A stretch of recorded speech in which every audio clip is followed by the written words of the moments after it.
하나님의 은혜와 평강이 우리 사랑하는 성도님들의 심령과 가정 가운데 함께 하시기를 주의 이름으로 축원합니다. 사자성어 중에 그 무골호인이라는 말이 있습니다.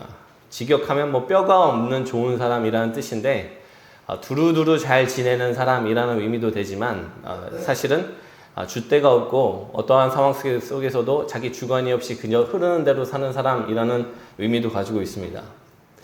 여러분, 그런데 보세요. 우리 신앙인들은 무골호인이 되어야 되는 걸까요?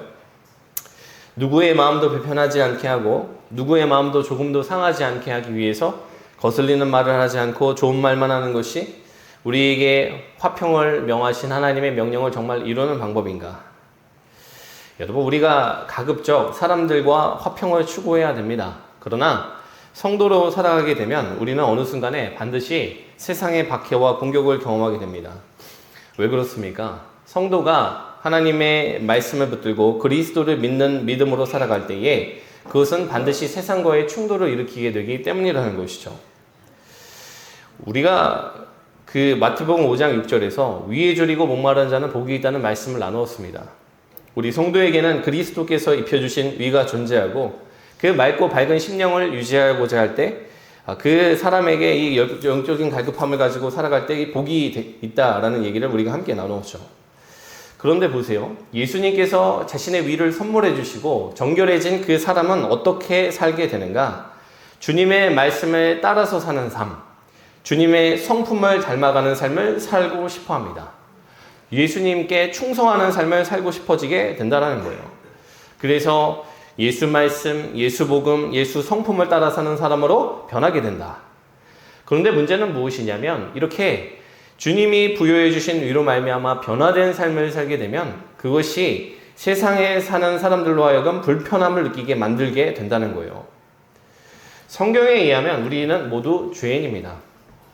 우리가 사는 세상이 우리 인간의 눈에는 다 정상으로 보이고 문제가 없어 보이지만 말씀에 의하면 공중의 권세 잡은 자의 역사가 가장 활발한 곳이 우리가 사는 세상입니다. 사람들의 생각과 행동, 말, 우리가 누리는 문화 전반에서 사단은 지금도 활발하게 역사하고 있습니다. 영적으로 볼 때 우리가 정확하게 인지하지는 못하지만 우리는 진흙구덩이에서 온몸에 오물을 묻히면서 살아가고 있는 인생들이라는 거예요. 그런데 그러한 상황 가운데서 우리가 그리스도의 위를 입게 되었습니다. 주위의 보혈로 정결한 존재가 되게 되었어요. 이전과는 다른 방식으로 살게 되었습니다. 그러면 필연적으로 이것이 타인으로 하여금 불편함과 분노를 불러오기 시작한다는 거예요. 저는 두 가지 차원에서 우리 예수 믿는 사람들이 세상의 분노를 불러일으킨다고 생각을 합니다. 하나는 우리가 부여받은 그 위로움, 주님께 받은 그 위로움을 지키고자 발버둥 치는 과정이 죄 가운데 있는 세상을 분노하게 만듭니다. 예전에 어떤 목사님이 그 문학인이셨는데 한 번은 시인들, 소설가들이 모여있는 그 사 모임에 초대를 받으셔서 갔는데 그 자리에서 어떤 분이 목사님한테 그러한 제안을 했다는 거예요. 목사님, 애인을 한 명 만드시면 글이 아주 잘 써집니다. 여러분, 제가 어떤 부류의 사람들을 공격하려고 그런 얘기를 하는 것이 아닙니다. 우리가 어딜 가든지 간에 어떠한 집단에 속하든지 간에 거기에는 사람들이 당연하게 여기는 죄의 어떤 그 죄의 흐름들이 있다는 거예요. 그것은 성적인 것일 수도 있고 때로는 술에 관한 것일 수도 있고 때로는 부정한 방법으로 돈을 얻는 것이 될 수도 있습니다. 그런데 그리스도의 위를 입은 그 사람이 그 집단에 들어가게 되면 그때부터 그 집단의 문화와 흐름과 충돌하게 되는 일이 발생하게 되더라. 예전에 1968년에 박정희 대통령 시절에 되게 유명한 일화가 하나 있죠. 그때 정권의 힘이 정말 이렇게 시퍼렇게 살아있을 때인데 한 번은 이 박 대통령이 전방에 있는 이 군부대 시체를 한 후에 이 기분이 좋아가지고 장군들과 회식을 가졌다고 해요. 거기 보면 이제 국방부 장관부터 시작해서 이렇게 장성들을 높은 고위 장성들을 불러놓고서 그 자리에서 이제 기분이 좋아하신 이 대통령이 거기에 있는 이 준장이었던 그 나이필 장군한테 직접 기분이 좋으니까 술 한잔 마시라고 술을 따라 줬는데 거기서 이 장군이 뭐라고 얘기를 했냐면 저는 술을 못합니다. 각하. 술 대신 콜라나 사이다를 주십시오. 라고 얘기를 했다는 거예요. 우리 권사님들도 우리 장로님들도 다 예전에 사회생활 하셔서 아시겠지만 일반 직장에서도 사실 그런 얘기를 하는 것이 예전엔 쉽지 않았습니다. 하물며 그때 절대적인 권한을 가진 대통령 앞에서 그런 얘기를 한다는 게 쉽지 않죠. 그래서 나중에 결국에는 만찬장 분위기가 완전히 이제 박살이 나고 선배들이 와가지고 너 도대체 무슨 생각으로 그런 짓을 했냐고 옷 벗을 생각 준비나가라고 그런 얘기를 했다는 거예요. 그런데 나중에 대통령이 네가 진짜 기독교인이라고 영전을 시켰다는 얘기는 유명하죠. 여러분 그런데요. 우리는 그것을 간증이라고 말하는데 그것이 사실 간증거리가 되는 이유가 무엇이냐면 보통 일반적으로는요. 그렇게 돼서 영전했다가 아니라 그렇게 돼서 직장에서 잘렸다라는 결론으로 나게 되기 때문입니다. 그건 정말 하나님의 특별한 개입하심과 역사가 있었기 때문에 그러한 결과를 가졌던 것이지 일반적으로 사람들이 그러한 상황 속에서 각하 저는 술을 못합니다. 사이다를 주십시오. 콜라를 주십시오 하게 되면 그 사람이 직장을 잃게 되고 누렸던 사회적인 지위를 모두 박탈당하는 것으로 결론이 나게 되거든요. 여러분 보세요. 세상이 우리에게 항상 하는 얘기가 무엇이냐면 우리가 중요하게 여기는 흐름이 있다는 거예요. 그 문화가 있다는 거예요. 네가 거기에 동참해야지 너만 빠지면 안 된다는 것입니다. 그러다 보니까 다니엘서 3장에서도 보면 어떤 얘기가 나옵니까? 느부갓네살이 60규빗의 황금 신상을 만들어서 두라 평지에 세우죠. 그리고 그 제국에 있는 모든 그 공무원들을 불러가지고 그 신상을 공개하면서 그 신상에게 절하는 그런 행사를 마련하지 않습니까? 여러분 그리고 절하지 않는 사람은 그때에 그 악기 소리가 울려 퍼질 때 절하지 않는 사람은 풀무불에 던져넣겠다고 협박을 합니다. 이것이 세상이 그리스도인들을 굴복시키는 방법입니다. 너가 하나님으로부터 부여받은 입은 그 위로움과 거룩함을 다시금 내놓으라는 거예요. 나에게 절하고 내가 말하는 대로 나를 숭배하고 그러므로 인하여 너가 변절되기를 원한다고. 사단은 믿지 않는 사람들 뿐만이 아니라 믿는 사람에게도 동일한 방식으로 사람들이 어두워지고 무릎 꿇기를 강요하는 것이 그 사단의 역사라는 것이죠. 여러분 근데요. 그때 이 말씀을 보면 다니엘의 세 친구가 어떤 선택을 하냐면 모든 사람들이 평지에서 그 신상을 향해서 절을 할 때 유일하게 그 자리에서 서서 절을 하지 않습니다. 자격 없는 우리가 하나님의 백성이 되고 하나님의 은혜를 입었는데 우리가 그 하나님의 기준에 벗어나는 일을 할 수 없다라는 것이 그들의 주장이었습니다. 느부갓네살 왕이 노해가지고 그 아벳느고와 그 세 친구를 끌고 와가지고 그들에게 다시 한번 기회를 주죠. 이제 마지막 기회라고. 너희가 이번에도 절하지 않으면 맹렬히 타는 풀무불 가운데 던지겠다라고 얘기를 하는데 그때 그들이 했던 얘기가 무엇이냐면 왕이여 우리가 이 일에 대하여 왕에게 대답할 필요가 없나이다. 우리가 섬기시는 하나님이 계시다면 우리를 맹렬히 타는 풀무불 가운데서도 능히 건져내시겠고 왕의 손에서도 건져내시리이다. 그렇게 하지 아니하실지라도 우리가 왕의 신들을 섬기지 아니하고 왕이 세우신 금신상에게도 절하지 아니할 줄을 아옵소서라고 말하더라. 그들은 비록 구약의 사람이었지만 하나님이 입혀주신 위를 지키고 하나님이 보시기에 온전한 삶을 간직하기 위한 대가를 지불하더라는 것입니다. 여러분 우리가요 삶을 살아가다 보면 이러한 동일한 경우에 노출될 때가 참 많습니다. 세상이 우리에게 보혈로 정결함을 입은 너의 위로움을 다시금 내놓으라고 다시금 죄 가운데 동참하는 사람이 되라고 우리를 권면하고 우리를 유혹하고 무너뜨릴 때가 얼마나 많습니까? 그런데요 그때 주님께서 뭐라고 말씀하십니까? 위를 위하여 박해를 받는 자는 복이 있다고 말씀하십니다. 우리 사랑하는 성도 여러분, 우리가 주님이 주신 위로움과 주님이 우리에게 주신 거룩함을 간직하기 위하여 때로는 대가를 지불하는 사람이 저와 여러분 되는 은혜가 있으시기를 주의 이름으로 축원합니다. 또 하나 우리가 기억해야 될 사실은요. 저는 우리가 전하는 복음이 사람들을 분노케 한다고 생각을 합니다. 여러분 예수 복음이 과연 사람들의 마음을 위로만 한다고 생각을 하십니까? 여러분 복음은요 물론 근본적으로 사람을 위로하고 살리는 능력이 맞습니다. 그래서 어떠한 이들은 그 복음을 듣고 회개하고 돌이키는 역사를 경험하기도 하죠. 그런데 복음을 들으면 단순히 회개의 역사만 일어나는 것이 아닙니다. 복음을 들으면 그것이 때로는 그 듣는 사람으로 하여금 복음에 대한 맹렬한 적의와 분노를 가지게 만듭니다. 왜 그렇죠? 지금 영적으로 어떤 영적으로 그가 어떠한 상태에 있는지를 이 복음의 메시지가 노골적으로 드러냈기 때문이라는 것이죠.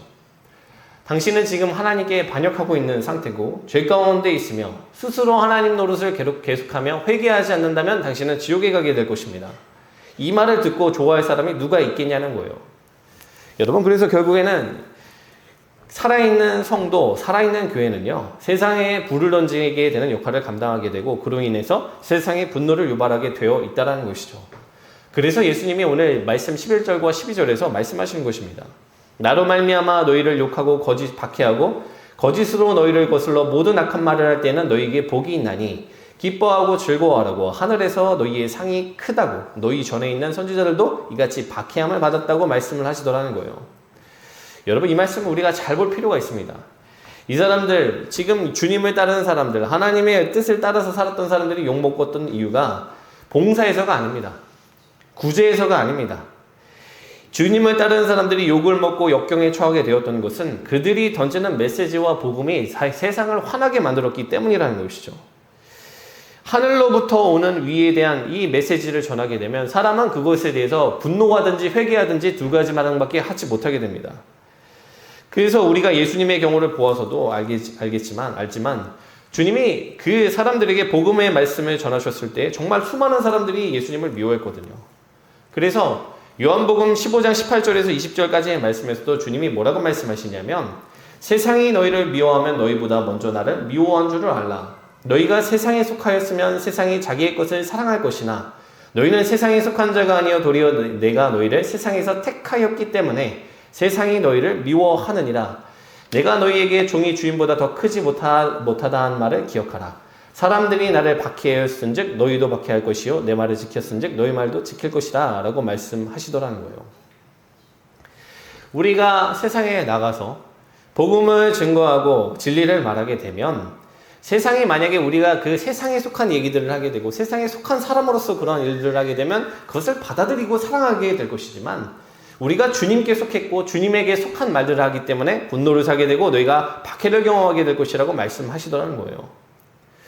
여러분, 그래서 결국 예수님도 복음을 전하시다가 십자가에 못 박혀 죽으셨습니다.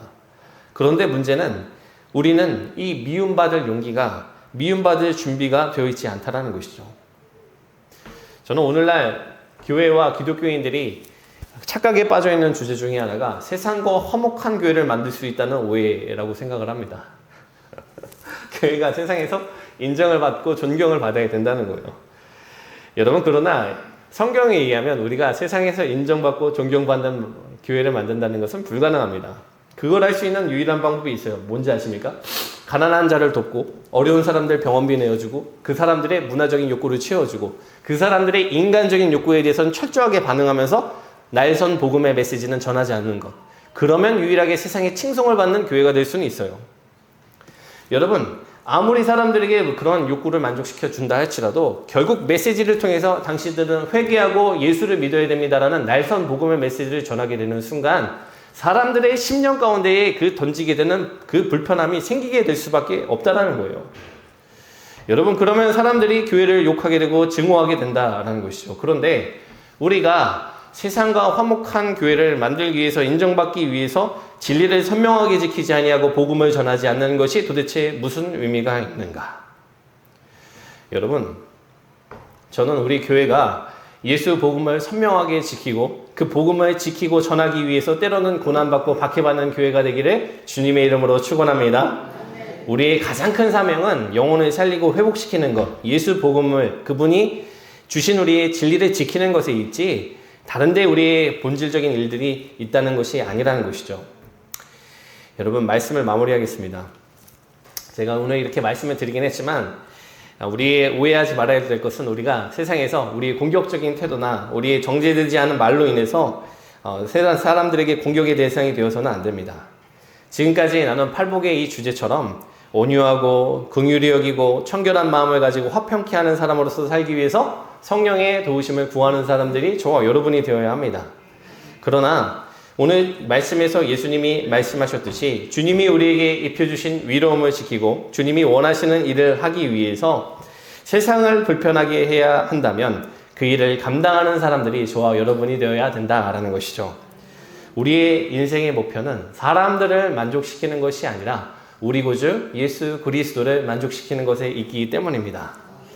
여러분, 오늘 말씀에서 예수님은 박해를 받는 자가 복이 있다고 말씀하셨고 천국에서 박해받은 자의 상급이 크다고 말씀하셨습니다. 우리가 이 말씀을 듣고 마지막으로 한번 우리의 삶을 점검해 봤으면 좋겠습니다. 내 삶이 지금 너무나도 평탄하며 그리스도인으로서 사는데 아무런 위기와 반대를 만나지 않고 있다면 어쩌면 그것은 좋은 신호가 아니라 우리가 마땅히 받아야 될 것들을 피하고 있기 때문일지도 모릅니다. 그런데 보세요. 때로는 너무 좋은 길, 평탄한 길만 가는 것이 복된 길이 아닙니다. 아까 다니엘의 세 친구 이야기를 잠깐 했었습니다만 여러분 그 사람들은요. 하나님의 백성으로서 하나님의 입혀주신 그 거룩함과 위로움을 상실하는 것을 무엇보다도 두려워했습니다. 그래서 다른 선택을 하고 다른 선택을 함으로 말미암아 풀무불에 떨어지게 되었다라는 것이죠. 그런데 그 다니엘서 3장을 보게 되면 참 그 독특한 구절이 뭐가 있냐면 이 왕이 사람들을 갖다 던지고 보는데 희한하게 던진 사람은 세 사람인데 그 자리에 또 한 명의 사람이 있는데 마치 신의 아들과도 같은 형상을 지니고 있었다라고 표현을 하거든요. 그 사람이 하나님의 아들과 같이 같다고 말씀은 기록하더라는 거예요. 뭘 의미하는 것입니까? 위를 위하여 박해를 받은 자의 삶의 한복판에 하나님의 아들이 함께 계시더라는 것입니다. 여러분, 우리 또한 마찬가지입니다. 우리 성도님들 가운데에서도 이 하나님이 우리에게 입혀주신 위로움을 지키고 맑고 밝은 심령으로 살기 위하여 때로는 상하고 때로는 깨어진 삶의 경험을 하신 분들이 또 지금 그러한 삶의 상황을 경험하고 계신 분들이 있을 줄 압니다. 여러분 그런데 여러분의 인생이 복되다는 사실을 믿으시기를 주의 이름으로 축원합니다. 내가 위를 지키기 위하여 주님께서 주신 그 위와 거룩을 지키기 위하여 분투하는 과정을 주님께서 지켜보고 계시고 내가 그 과정 속에서 경험하는 아픔 가운데 주님이 나를 붙들고 계십니다. 간절히 바라기는 우리가 그러한 사실을 믿고 때로는 주님이 말씀하셨듯이 위를 위하여 박해를 받아야 한다면 그 길을 선택하는 믿음의 사람들이 저와 여러분 되는 은혜가 있으시기를 다시 한번 주의 이름으로 축원합니다.